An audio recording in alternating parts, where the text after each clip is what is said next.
I am thinking about water today. The tears we've shed in grief over the fire's ongoing devastation, the loss of beloved people, homes, neighborhoods, businesses and livelihoods, schools and houses of worship, including our sister congregation, the Altadena Community Church, natural cathedrals of trees, and untold losses of animal life. Yes, I am thinking of water today.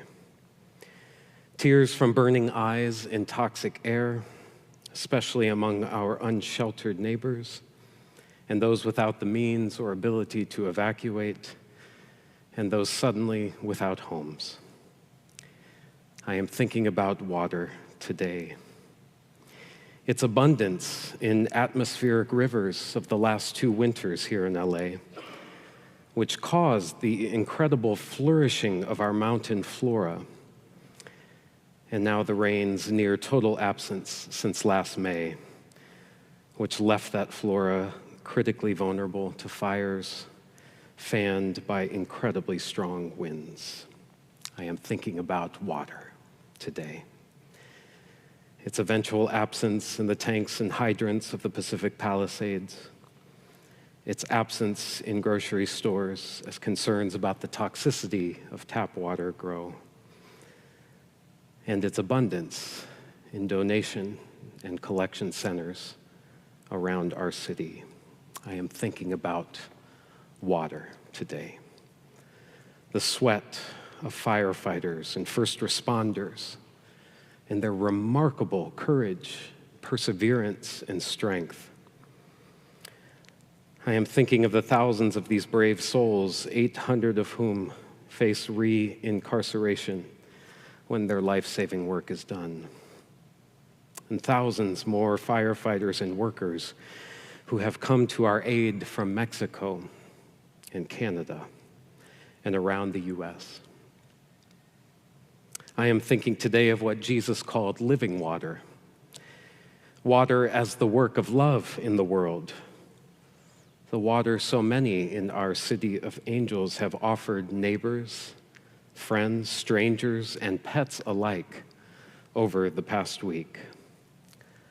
Water you have offered each other as the solace and strength of community.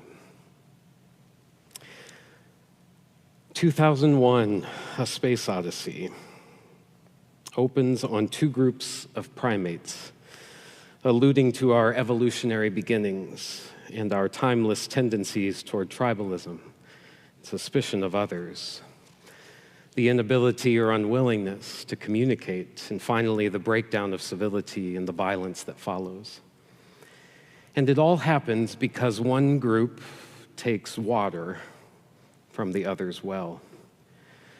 And the transition to the next scene in the film comes when the bone that is used to kill the offender is tossed into the air, transforming into a space shuttle and putting a poignant question before us, a question some understand as the question the film asks.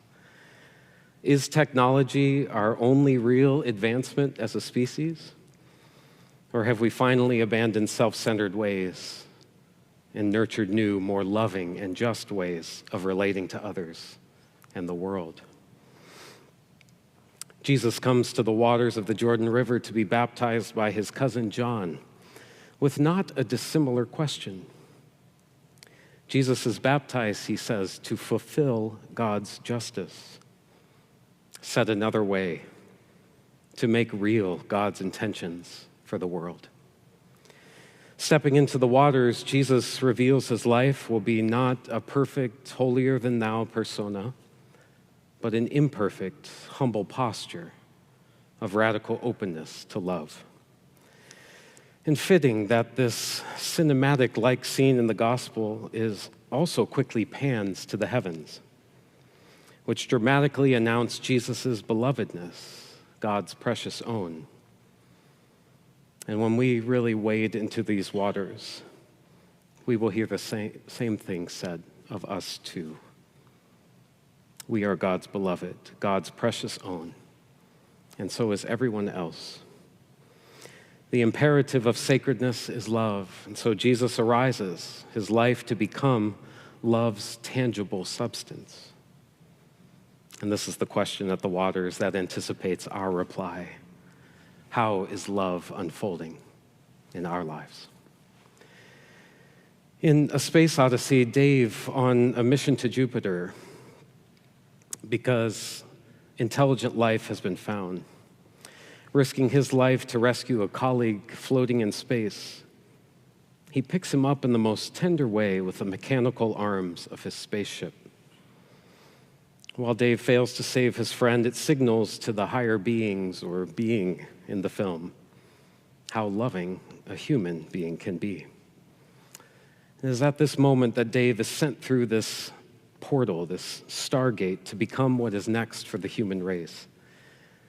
He finds himself physically and spiritually at a point of no return. So going back to old ways and tired parameters is impossible. And so he relents to become something new. Gareth Higgins and Kathleen Norris, the authors of the book on which this new Epiphany series is based, suggest this moment could be Dave's experience of the divine. This moment, they write, suggests that we may be asleep until God awakens us, and that being in God's presence is something to be undergone with awe and gratitude, and something quite possible to encounter within every moment of our lives. We may think we know things, and we may want certainty about things for which certainty is impossible. But certainty loses its importance beside the confrontation, the sheer experience of life itself. Life that is full of fear and love, terror and beauty, in which we are invited to slow down and enter spirit for the sake of becoming more human. Love through the entirety of this life experience into new life.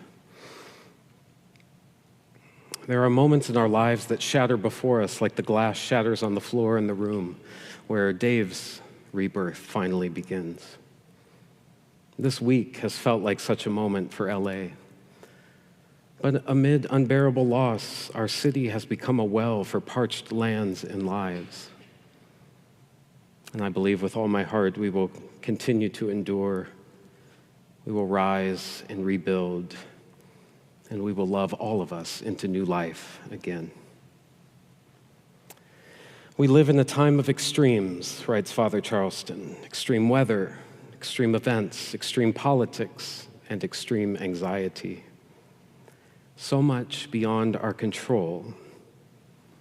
And so we focus on what is in our control. We concentrate on keeping our balance. We adapt, we adjust, we remain flexible, riding the impact as best we can, staying close to one another, and being alert for chances to help when we have means and strength. When reality turns hard, we become like water.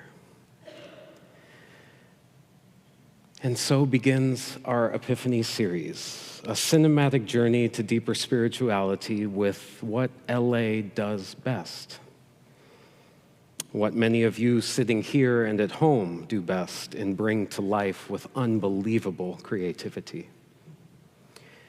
Some of the films that we'll explore over the next 2 months will cause happy tears and sad tears. It will speak hard truths and offer quiet assurance. And maybe that is something among many that we need right now, to enter these dreamlike worlds for a couple hours, these worlds that have a unique ability to say something new to our lives and to our times. We yearn for the illumination, writes Kathleen Norris, that helps us make life worth living and helps us leave our world better than we found it. In times when it seems too dark to see, we welcome light from any quarter. Yes, I am thinking of water today the water of belonging, the water of cherishing each other and our own spirits, the water for which our warming, gasping Mother Earth is crying out, the water of new life, the water that brings us into union with love, and the fresh reminder of the inescapable network of mutuality to which we are all beautiful, vital parts. The water which baptizes us in love every second of our lives and then summons our love within. The water of knowing we do not journey alone. Yes, I am thinking of water today. I am praying for water today. Amen.